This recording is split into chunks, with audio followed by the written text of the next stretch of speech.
Beckett Calkins to the main office, please. Beckett Calkins to the main office. Thank you.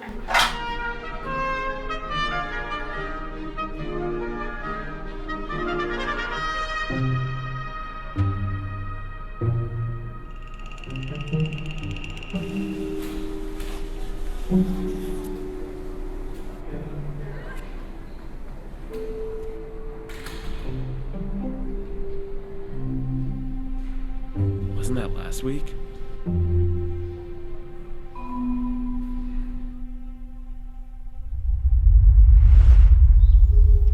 Send them in. Understood. Attention all units. All units. Deploy for any contestants.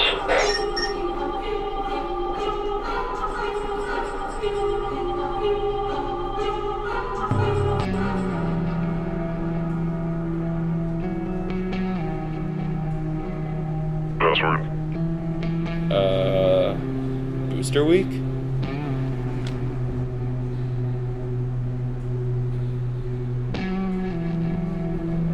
Follow.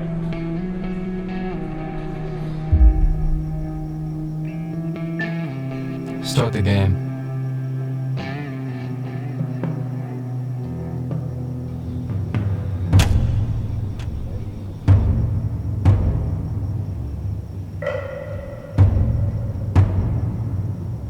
Attention all players. Please stand behind the white line and await further instruction. Here's the first game. You will be playing red light, green light. You have 1 minute to reach the other side. If you move when it says red light, you will be eliminated. Those players who finish on time will pass today's game. With that, let the games begin.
This week on the Transcript, we look into the purchase of St. John's Cantius Church. Taking it to the streets has a mayoral debate. Hamped Up checks out the unified basketball team. And Cheap Thrills returns with some delicious coffee.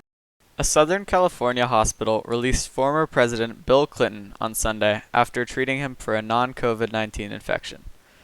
Clinton is expected to continue his recovery and finish a course of antibiotics at home in New York. An aide said Clinton had a urological infection that spread to his bloodstream.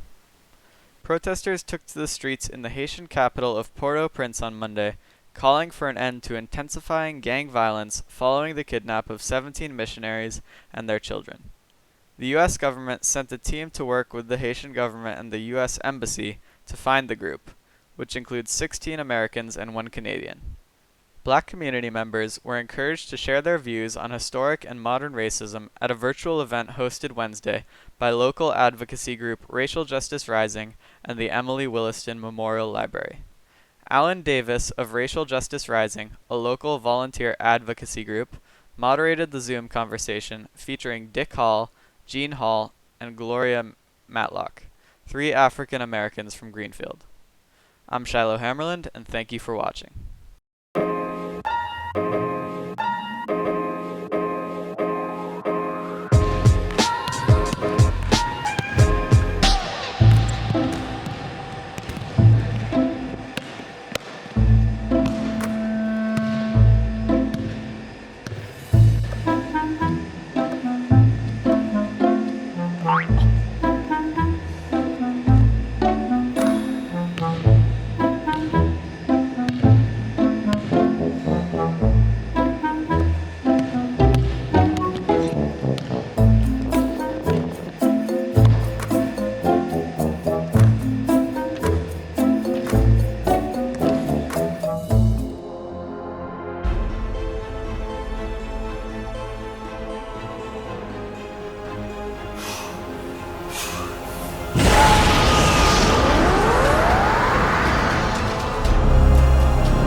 The NHS Unified Basketball Team is back on the court this fall, creating a fun and competitive experience that joins people with and without special education needs on the same team. The Special Olympics adopted unified basketball sports in 1989 to expand opportunities for athletes seeking new challenges while achieving social inclusion for individuals with special education needs in the community. And many schools like ours have made the similar teams to strengthen our community. This week, we talked to coaches and athletes on the team to see how their season is going so far. What do you think it means to be on a team? I think it means like you're encouraged and you're confident and you're willing to try new things. How has the season gone so far? So far that I've been joined with has gone really well. I'm really excited for today's game and for the future games. What do you hope that your teammates also get out of being on the team? I hope others, like typical kids and others like me, that we can all learn to accept each other and like not just do it for basketball, but for other careers and other sports as well. What is the Unified Basketball Team about? The Unified Basketball Team is a team from our school that's made up of students who have IDD, which is intellectual or developmental disabilities, paired with students who are neurotypical. What are benefits of having the unified basketball at NHS? It's really great, I think, for kids, with IDD to be included in sports, and it's a great way for them to build, sportsmanship, also build relationships with other students on the team. This camaraderie, sportsmanship, friendship, it's just really great, and I go to the games and get out of control excited, so it's great to go and cheer them on. How can kids join the unified basketball team in the future? Well, it's a co-ed team, so if you want to join, you can see me, and you can also see the athletic director, David Prue, and we'll get you on the team. And we are always looking for more players because we need to have subs. So come out and join the unified basketball team. Thanks for watching Hamped Up. See you next week. On October 7th, under the directive of Mayor David Narkowitz, the City of Northampton offered $550,000 to the O'Connell Development Group of Holyoke for the purchase of St. John's Cantius Church. St. John's is a historical church and was originally built in 1904. The O'Connell development planned on demolishing the currently unused structure and building 5 more townhomes. If purchased, city officials say the church could potentially be used for the Community Resilience Hub, which would help with supporting the daily needs of the homeless population of Northampton. We talked to the Northampton city planner, Wayne Fiden, about the proposed purchase and what it could mean for the city. The city's biggest involvement for dealing with people experiencing houselessness is to fund a series of hopefully comprehensive approach. So we're not generally, except for during COVID, we're not direct service providers, but we fund service providers. So there are, depending on you count, 2 to 4 homeless shelters in Northampton, all of which at some point or other has received funding from the city. More significantly for us is we funded the creation of new housing, again, partially funded. Usually our money leverages state and federal dollars. So we funded both transitional housing, people who were experiencing houselessness or at risk of it, and people who were just sort of extremely housing burdened and could become homeless. So whether it's the new Sargent House single room occupancy on Bridge Street, or the Paradise Pond apartments at the edge of Smith College, or a few other projects around 155 Live. Almost every project in town that served that lowest income level has gotten city funding. And I think that there are a lot of things that Northampton could be doing for the homeless population. Some of them being like replacing the benches with the bars in the middle of them so that they can be like more like sleep friendly, as well as making more beds available in homeless shelters and the food banks. The Central Business Architecture Committee is set to meet again on November 9th at 6:30 p.m. 3 committee members are recused from considering the demolition permit because of the conflicts of interest. Thanks for watching. Welcome to Cheap Thrills. Today we'll be visiting a Western Mass staple, Shelburne Falls Coffee Roasters. Whether you need a classic cup of coffee or a seasonal special, Shelburne Falls has it all. My name is Eve Lytle Rich, and I'm a manager here at Shelburne Falls Coffee Roasters. And my family has been doing this business for about 32 years. We try to have a fun seasonal flavor for all the seasons here.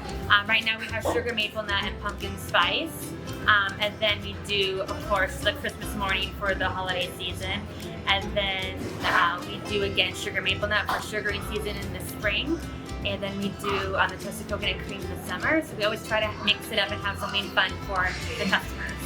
We're always adapting to whatever, is going on in our community, and having a lot of students is so exciting during the year, and then during the summer months when things are a little bit quieter, that's when we kind of gear up for the busy season. It's so wonderful to see people enjoying our coffee and enjoying our pastries and coming into our shops and feeling like they're back at home when they're maybe here for school or for work, and just to have like an open, inclusive environment is what we love to make. So here we have the Nitro Cold Brew. This is like good for like coffee without milk. Like it is. It's smooth. It's strong for coffee. So next up we have pumpkin spice. There's a little oat milk in it. We added some milk. Like Shelburne can be like a little bit expensive, but you're definitely getting what you're paying for. There's definitely value in coming to Shelburne, getting like $3 cup of coffee. Getting a quality cup of coffee. Exactly. That's a wrap on Shelburne Falls Coffee Roasters. Thank you again, Eve, for letting us interview her and for the free coffee. Thanks for watching, and we'll see you next week.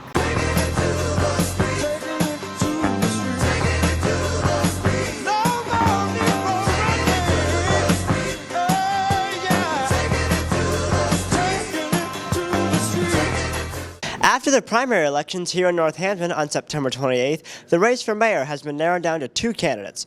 Gina Lee Ciara, current city councilor at large and former city councilor for Ward 4, and Mark Warner, who is the founder of Warner Transportation Consulting, a firm that focuses on transportation policy and planning. This week, we decided to switch it up a bit on Taking to the Streets by asking both candidates some questions about how their mayorship will affect teens in Northampton. I have a progressive vision and a long record of public service in Northampton, and I think that best prepares me for the job of mayor. And I encourage you to check out my website at glshara.com to learn more. That's GLSCIARRA.com.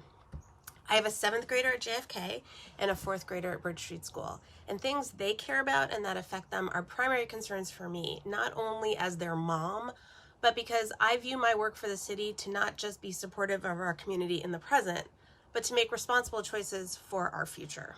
Hello, teenagers of Northampton. I'm Mark Warner. I'm one of the candidates for mayor. Thanks for letting me speak to you today. What are the reasons why Northampton teenagers should support me over the other candidate? Well, I think it has to do with the same types of reasons that other people in the city should support me for mayor. The city of Northampton has a big city government. It's a $121 million a year operation. There are 1,000 city employees, 26 departments. You want somebody in that position. Northampton has a strong mayor form of government, no appointed city manager. It is the mayor that runs the city, that makes the budget, and that person has to be prepared for an operation of this size. I have that experience. So I have an almost teenager, as I said, and a younger daughter, and I want their ideas and concerns to be heard and treated with respect, and that's a commitment I make to all of Northampton's young people. Now, if you come to me or my office with an issue, yes, I'll give you a fair hearing, and yes, I'll ask the other side too what their view is. And then I'll weigh them fairly. I'll bring in expert advice to make sure we understand fully the implications of any decision we make. So as I said, when I hear the young people of Northampton speak on an issue, I am filled with pride, awe, and great hope. I've been happy to work with Northampton teenagers as a counselor, and I would be thrilled to work with you as mayor. If I do get to become mayor in a year or so from now, when you get your commencement sermon for graduation, maybe I'll get a chance to give you a commencement address and tell you some of the inspiring tales that I've encountered on the course of my campaign. Our thanks to both Councilor Ciara and Mr. Warner. The municipal election is November 2nd, and you can find a full list of candidates and information on voter registration, early voting, and voting by mail on the Northampton website, northamptonma.gov. Regardless of who you vote for, we strongly encourage that you participate in this year's election. Have a good weekend. See you next week. Recently, the biennial art exhibit at Forbes Library was canceled due to critiques of a work featured in the show. The artist, Doris Madsen, submitted a piece called 400 Years Ago, in which she depicts Indigenous people as ghosts. Her piece was criticized by artist Jason Montgomery, who initially called for the artist's work to be removed from the show, but then he asked that the art cancel the event entirely. He referred to the piece as genocide art, and that the artist only created what she did because she was forced to learn about it. We met with NHS students and faculty to get their point of view on the situation. I have only been on the Arts Council committee for the biennial art show. I was only on it for 1 year. And so I don't know about any previous controversies like this one. However, I know that the Arts Council is trying to make some serious changes in leadership. So this has been a conversation that I think is already starting. Things were already stirring.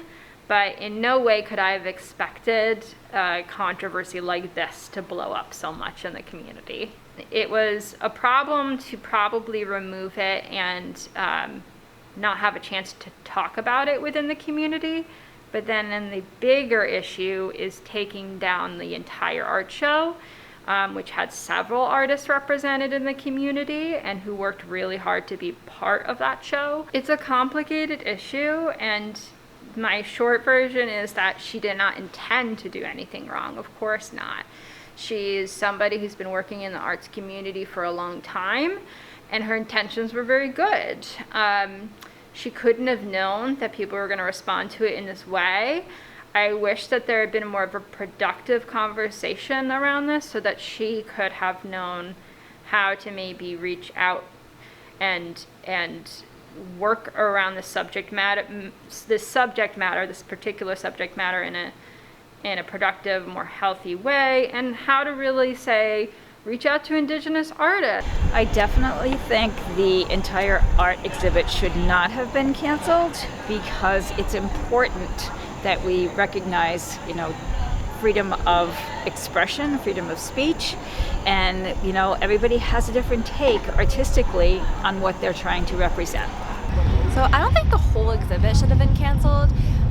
Obviously there was something wrong with the piece that this white lady created, glorifying genocide, but there was no reason to cancel the entire exhibit over this. There were so many other people being given opportunities to showcase their art, and that was taken away from them over this one thing that this white lady did. certainly is important to have diversity with art critics because we need to hear from all different voices, and we need to have diversity in all aspects of life. Everybody from all different demographics makes art, and there should be a critic for every specific context that art is made in, because you can't really critique an art piece fully without knowing what context it comes from, and who better to critique a piece than someone from their own community of the artist. So there has to be, otherwise art's not going to get critiqued fairly. Next year, the Arts Council hopes to include more diversity and inclusivity in the exhibit and future events moving forward. See you next week.